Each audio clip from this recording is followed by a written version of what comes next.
They told everyone I gave up, said I didn't have the stomach for the real world, that I folded when life pressed in. They whispered at dinner tables, shared polite silences like funeral hymns when my name came up. They looked away, not out of shame, but because they never expected me to look back. They rewrote my story before I had a chance to live it, erased my pages, scribbled in their versions of success. Neat, straight, predictable. Someone else's dream stitched into my name.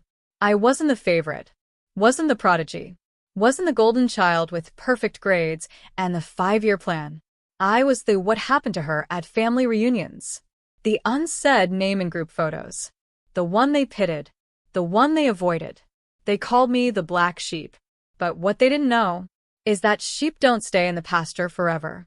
Sometimes they learn how to run, how to build, how to lead.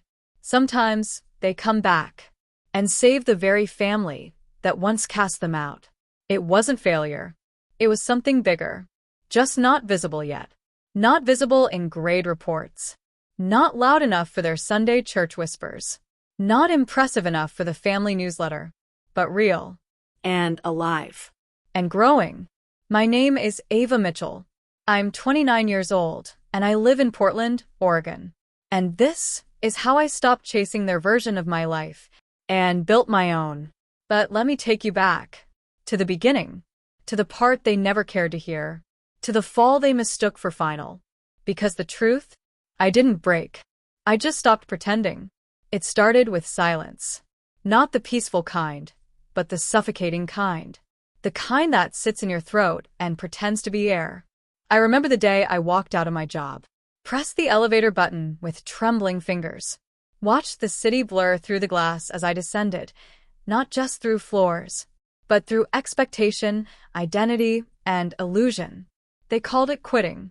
But for me, it was the first honest act in a life of performance. I had been working in the family company Mitchell & Sons Logistics. Funny, right?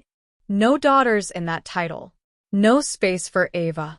Just sons who inherited chairs at the boardroom table like they were birthrights. And me? I was the creative one. The sensitive one. The emotional liability. They let me answer phones.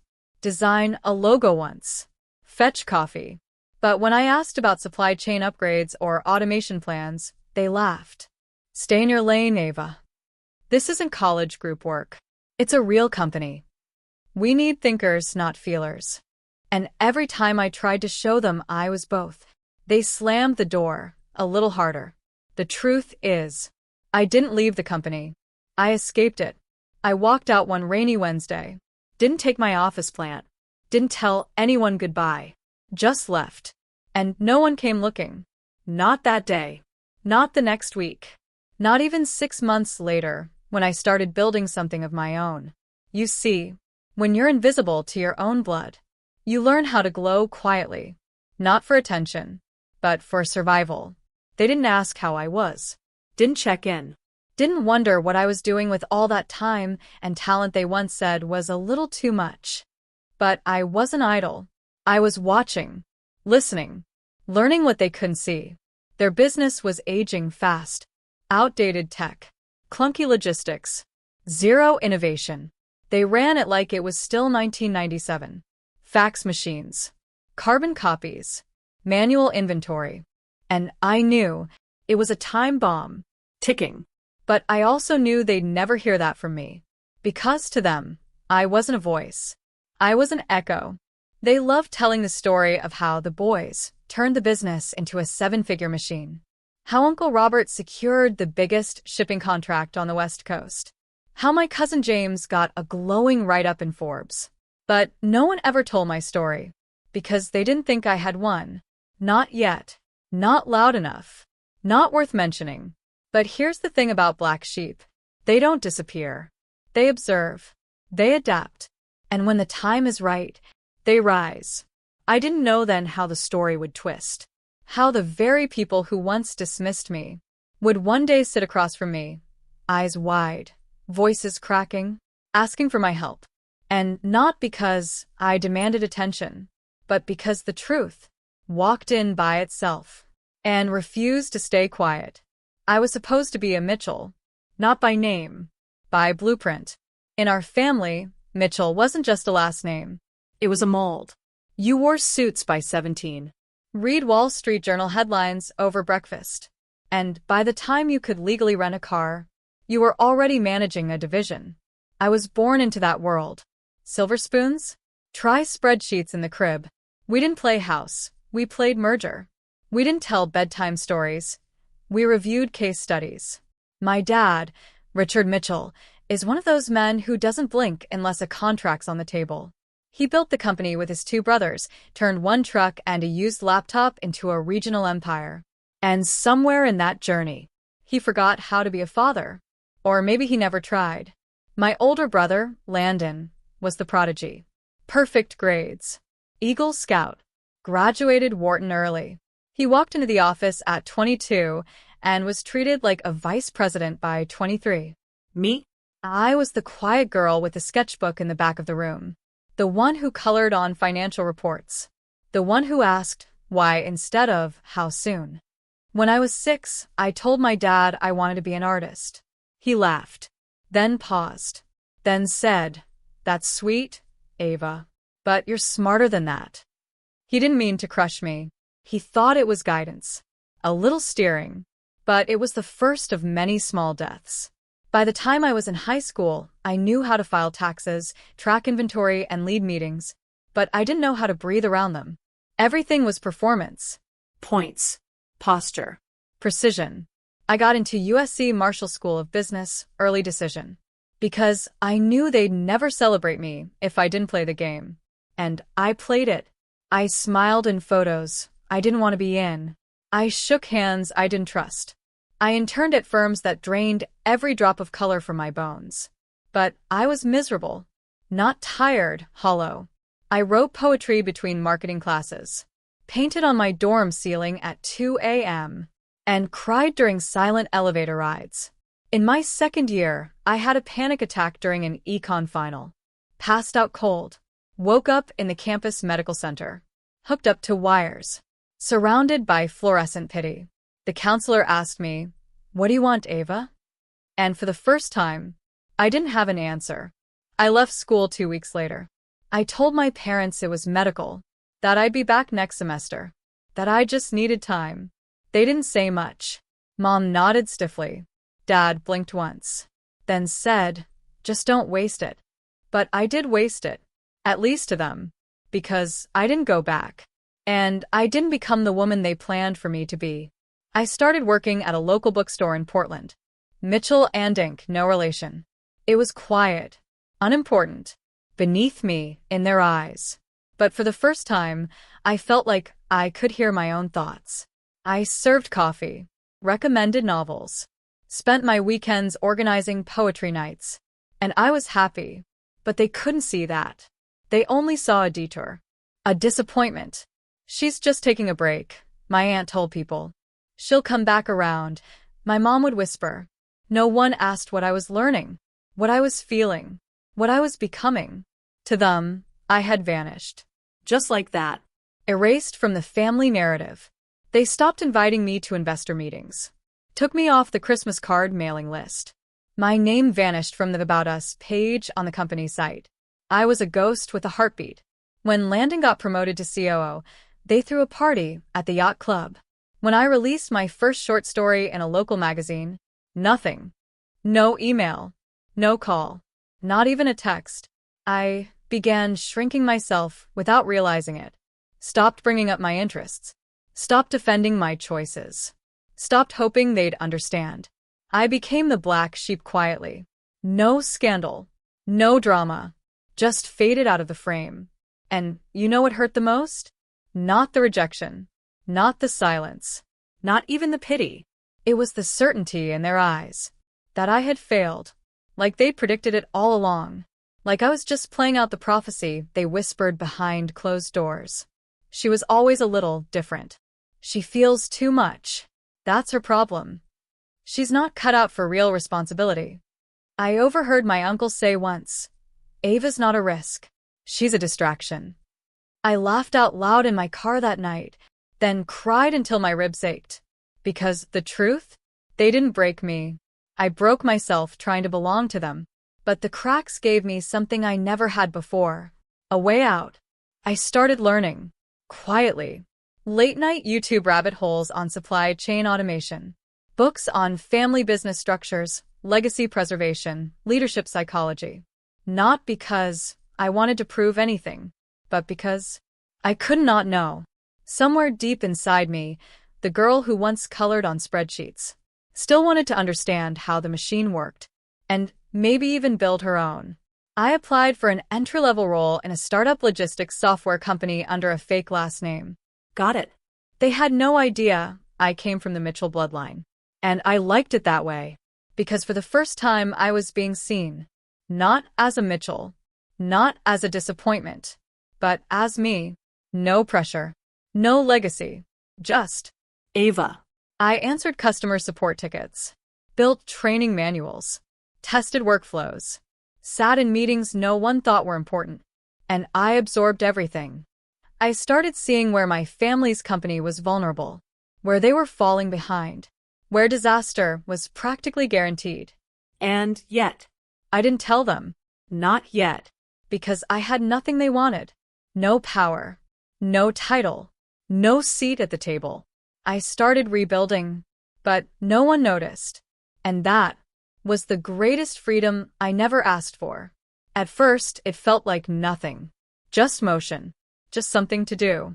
Filling time between the ache of disappointment and the quiet hum of loneliness. I started teaching a weekly class at the community center. Intro to Tech for Seniors. It wasn't glamorous. It wasn't even paid at first. But I needed a reason to get out of bed. And a flyer on a bulletin board said, "Volunteers needed." I remember my first class. For people, all over the age of 70. Each with a look that said, "Please don't waste my time."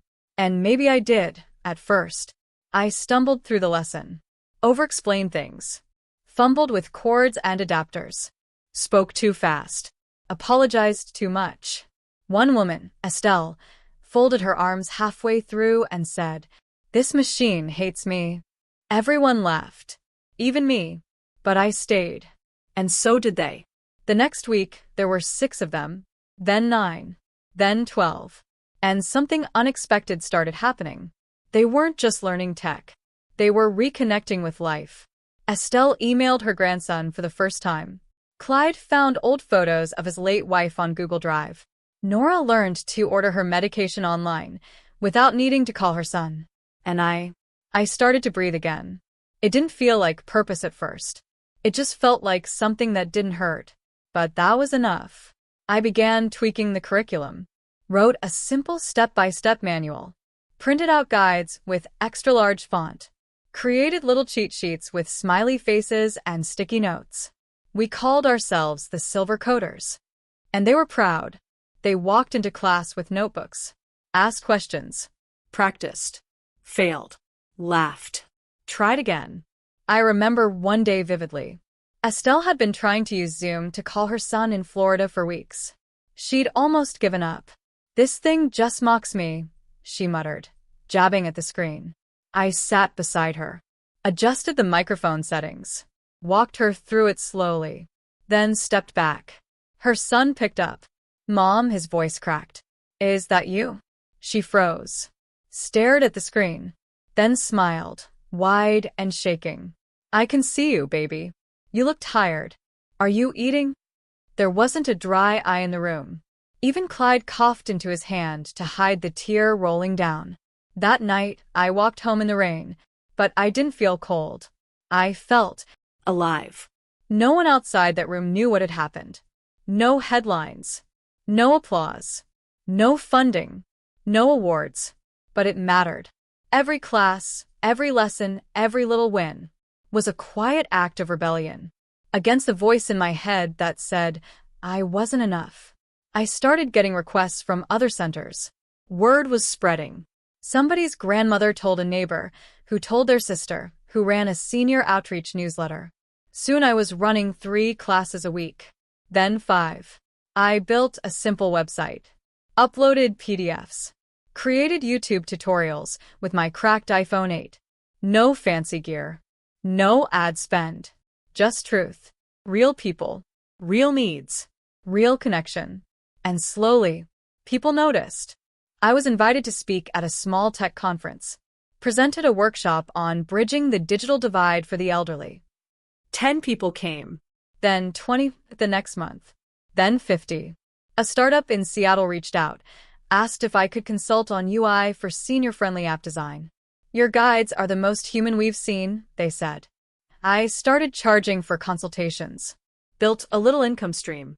Put it right back into printed materials, snacks for my students, upgraded Wi-Fi at the center. Still, My family didn't know. they didn't ask. And I didn't tell. Because this wasn't for them. This was mine. And for once, that was enough. Sometimes, I'd imagine what they'd say if they saw me now. Cute little hobby. Teaching tech to old folks? Real noble work. She's always been the free spirit. They'd still write me off. But I didn't need their permission anymore. I had proof in my inbox. A message from a 76-year-old woman in Ohio. You helped me talk to my daughter again. Thank you for giving me back my voice. A voicemail from a caregiver in Michigan.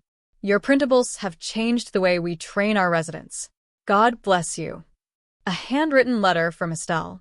You didn't just teach us. You saw us. And that's rarer than you know. It didn't make headlines, but it changed lives. And quietly, without press releases or social posts, I was becoming someone I respected. Not a black sheep. Not a runaway. Not a disappointment. Just Me. I kept going, week after week, class after class, built an email list, launched a mini online course called Hello, Internet, designed for people 65 plus. It wasn't glamorous, but it worked.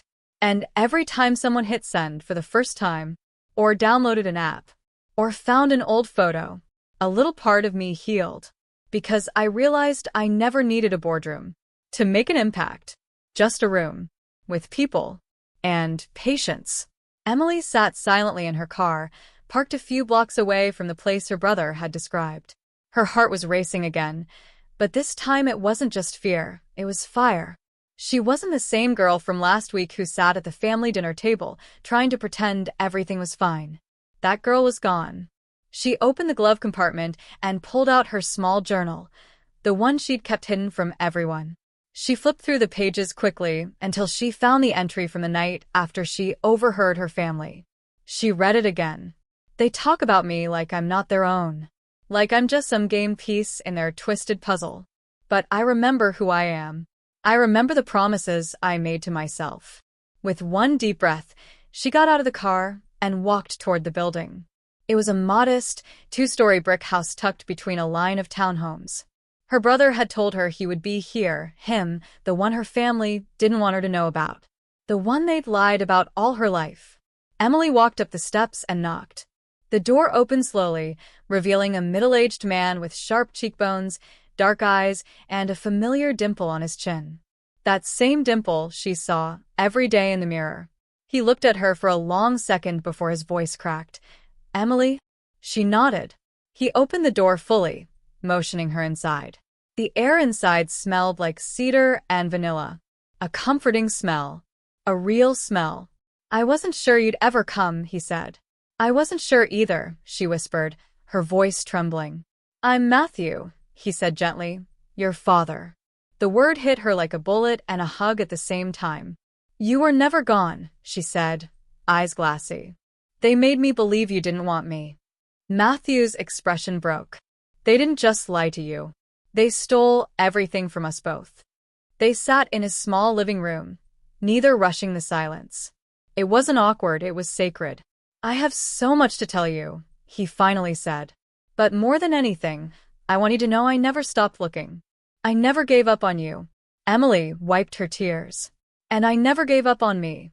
They sat for hours, sharing memories, truth, scars, and all the missing pieces. When she walked out of his home later that evening, she wasn't empty anymore. She was full of truth, of clarity, of power. The kind of power that only comes from knowing the truth about yourself. And from choosing to stand in it, even when everyone around you wants you to sit down. The following morning, Emily awoke to a sunrise that felt different, gentler, yet sharper, like it had been painted just for her. The silence in her apartment didn't feel empty anymore. It felt clean. It felt earned.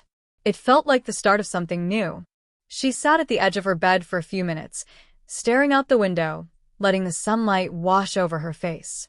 The events of the previous day echoed in her chest, meeting Matthew, hearing the truth from his lips, seeing the tears in his eyes as he showed her the photo album he'd kept over the years. He had pictures of her when she was just a baby, photos she had never seen before. Photos her mother must have hidden. She remembered one in particular. A photo of her tiny hand gripping Matthew's finger, her eyes barely open, her expression calm and at peace. That photo told her more truth than her mother had in 2 decades. And now, everything was changing.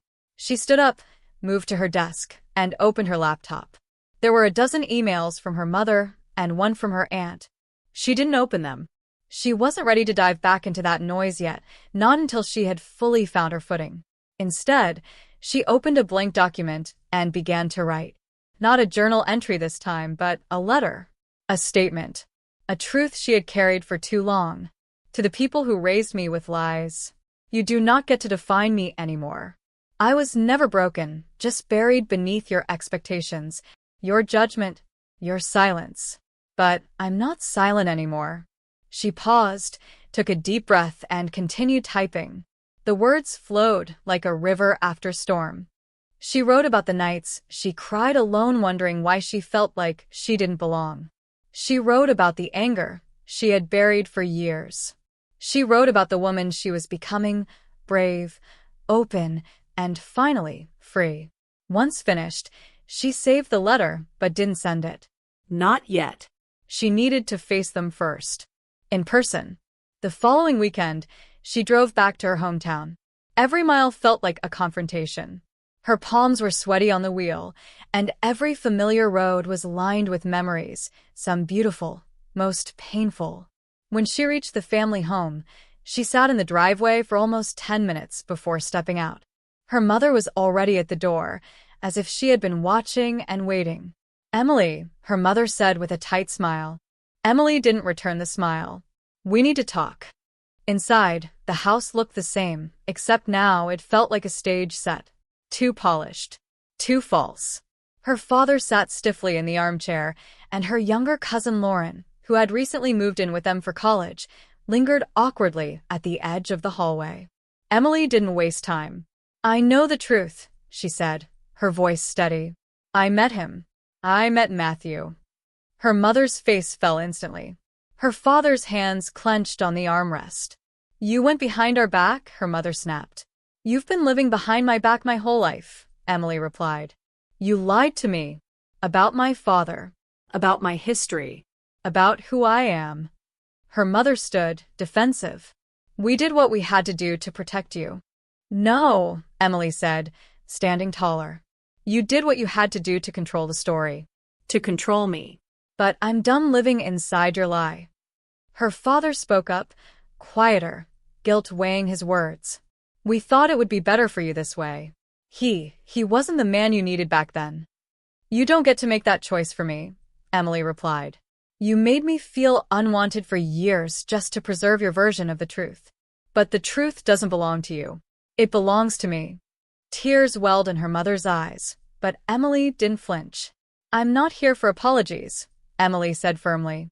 "I'm here to reclaim myself." She took out her phone, opened the letter she had written, and read it aloud. Her voice didn't shake once. By the end of it, there was silence. Heavy, loaded silence. And then, she turned around and walked away. In the days that followed, Emily felt something she had never fully felt before. Ownership of her life. She called Matthew again, this time inviting him to a small coffee shop in the city. They met twice a week after that. They talked about everything, her childhood, his regrets, her dreams, his fears. He never tried to justify the past. He just showed up. And that was enough. He even showed her letters, hundreds of letters he had written over the years but never sent. Some were angry. Most were sad. All were filled with love. He had never stopped writing her name. One evening, as they sat watching the river from a nearby park bench, he turned to her and said, "You've become more than I ever imagined. You're fire, Emily. You're the storm they couldn't silence." She smiled. "And you're the voice they tried to erase." Weeks later, Emily took a bold step. She posted her story online. She didn't name names. She didn't seek pity. She spoke truth. Her post went viral. Thousands of women commented, sharing similar stories of being lied to, silenced, manipulated by the very people who were supposed to protect them. Her inbox overflowed. She wasn't just healing, she was helping others heal too. She was building something powerful.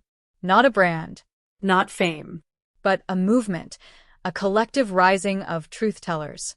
She began hosting virtual meetups for women with family secrets. She started a podcast. She even got invited to speak at a storytelling summit. Her pain had become her platform. One night, after recording an emotional podcast episode, she received a message from someone unexpected, Lauren, her cousin. The message read, "I never knew the whole story. They lied to me too. You've opened my eyes. I'm proud of you. And I'm sorry I didn't ask more questions before."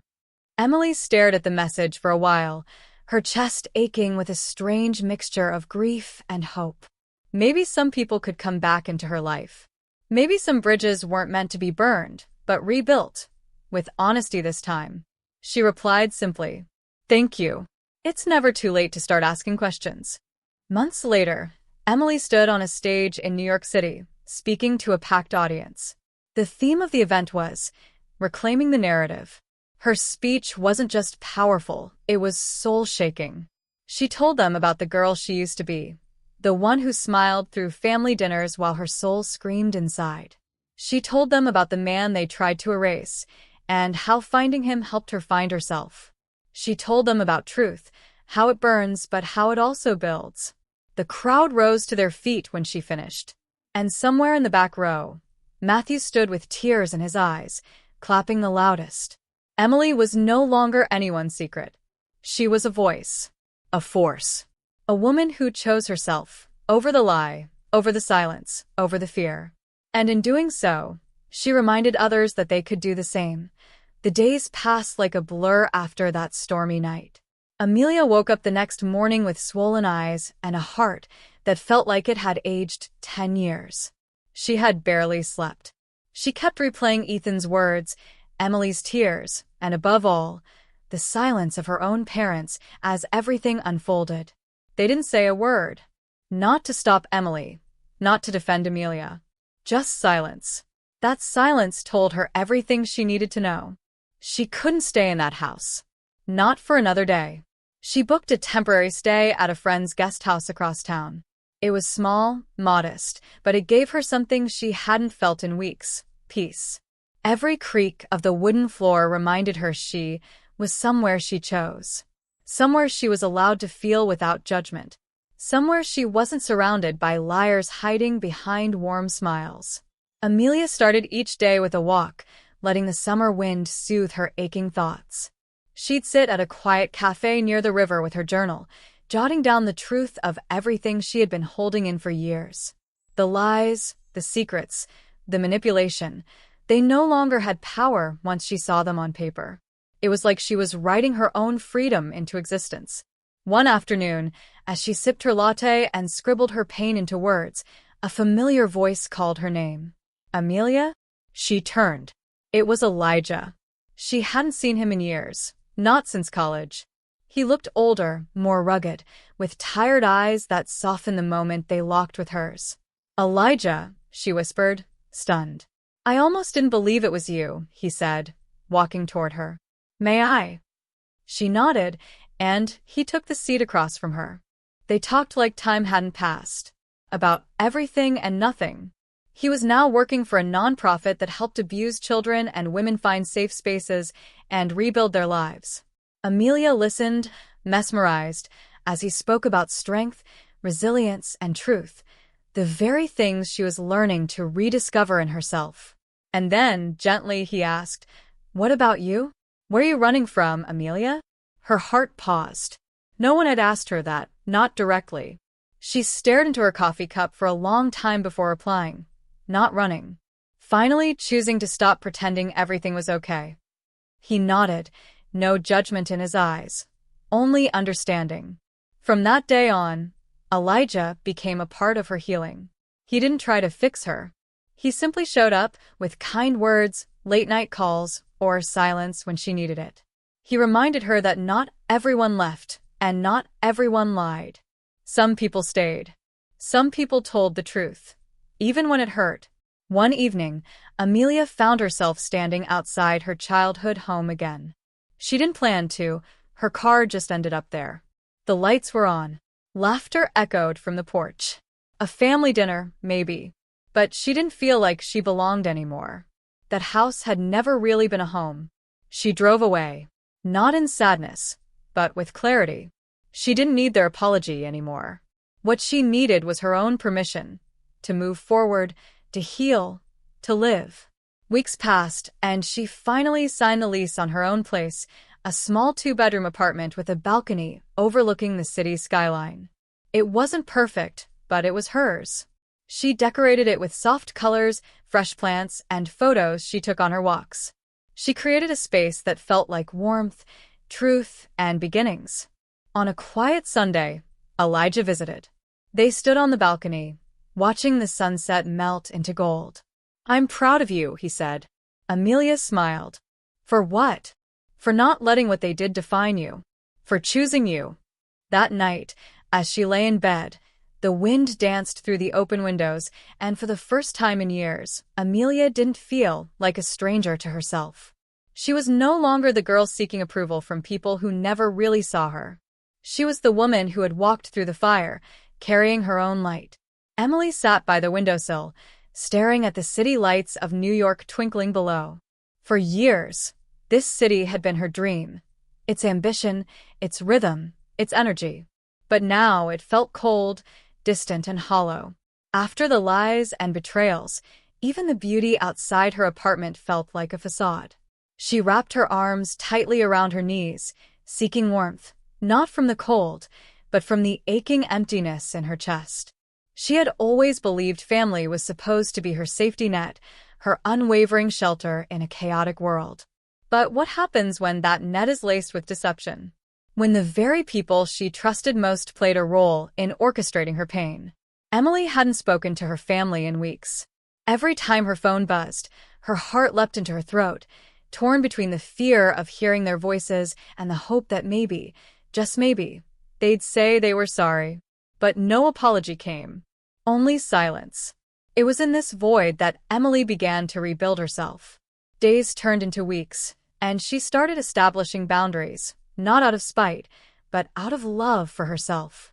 She stopped explaining her absence. She stopped justifying her choices. She let the guilt they tried to push on her drift away with every ignored call and unread message. It wasn't easy, but it was necessary. One afternoon, Emily sat in a cozy coffee shop in Brooklyn, sipping her vanilla latte and journaling. Writing had become her therapy. Her thoughts flowed freely on the paper, unfiltered, raw, and real. She wrote about the lies they told her, the manipulation, the gaslighting, and how they made her question her reality for years. But more importantly, she wrote about her healing. A few pages in, she paused. A memory surfaced. It was Thanksgiving 2 years ago. She had cooked the entire meal, planned every detail, made sure everyone felt loved and included. She remembered how her mother had made a snide comment about her stuffing, how her father had completely dismissed her promotion news, and how her sister had rolled her eyes every time Emily opened her mouth. Yet she smiled through it all. She laughed, served dessert, and even packed leftovers for them. Why? Because she was desperate to belong. She was starving for their approval. But now, she realized, no amount of love or sacrifice would ever be enough for people who had already decided she wasn't worthy. That night, she returned home, lit a candle, and said a prayer, not for them, but for herself. God, give me the strength to let go of the people I thought were my anchor, but turned out to be my storm. The next morning, Emily woke up with a determination she hadn't felt in years. She pulled out her laptop and began writing a letter, not to be sent, but for closure. A letter to her family, telling them everything she had held inside for so long. She told them about how she cried in her room when they called her sensitive, how they dismissed her dreams, made fun of her aspirations, and laughed behind her back. She poured her truth into that letter, releasing the burden she had carried for far too long. As the days passed, something strange began happening. She began smiling without forcing it. She started feeling lighter. It wasn't that the pain vanished, but the power it had over her began to shrink. She joined a local art group, met people who listened to her without judgment, who celebrated her creativity instead of criticizing it. One evening after a workshop, a woman named Ava pulled her aside and said, "You have something rare in you, Emily. A light that's been dimmed, but not destroyed. Don't ever let anyone do that to you again." Emily cried that night, not tears of sorrow, but tears of release. She looked in the mirror and whispered, "I'm proud of you." It felt awkward at first, but with each passing day, the affirmation grew louder in her soul. Her apartment became her sanctuary. She decorated it with flowers, hung up affirmations, surrounded herself with books, music, and scents that made her feel alive. She stopped looking for validation from those who weaponized her love and started loving herself in ways they never could. Then, one evening, as she browsed through her old emails, she found a message from her cousin Laura, someone she hadn't spoken to in years. Subject: "I heard everything. I'm so sorry." It read, "Emily, I don't know if you'll ever forgive me, but I want you to know that I believe you. I didn't realize how deep the lies ran until I heard what they said about you after you left. You didn't deserve any of that. I'm sorry for staying silent. If you ever want to talk, I'm here." Emily stared at the screen for a long time. Her hands trembled. For the first time, someone had validated her experience. Not out of obligation, not because she asked, but because truth eventually finds a way to rise, even in the darkest corners. She replied simply, "Thank you. Your words mean more than you know. I'm healing now, and I hope you are too." It wasn't reconciliation she craved, it was peace. She finally understood something profound. Sometimes, the apology you need will never come. But you can still choose to forgive, not for them, but for your own liberation. Sometimes, the family you're born into won't be the family that sees your worth. And that's okay. Because the universe has a way of sending soul family, people who arrive unexpectedly, but love you in ways blood never did. And sometimes you have to lose everything you thought you needed to find everything that truly matters. That night, Emily stepped out onto her balcony, wind brushing gently against her skin. The city below continued to move, uncaring and endless. But she stood still, grounded, strong. She looked up at the stars and whispered, "I'm free now." And in that moment she was...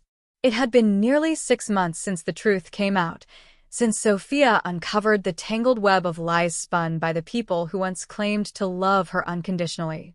And now, here she was, standing in the very house where it all began.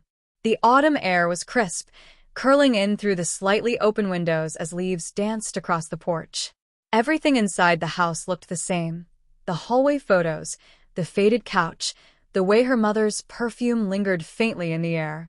But Sophia had changed, and nothing could undo that. She didn't come back to dwell on the pain. She came back for closure.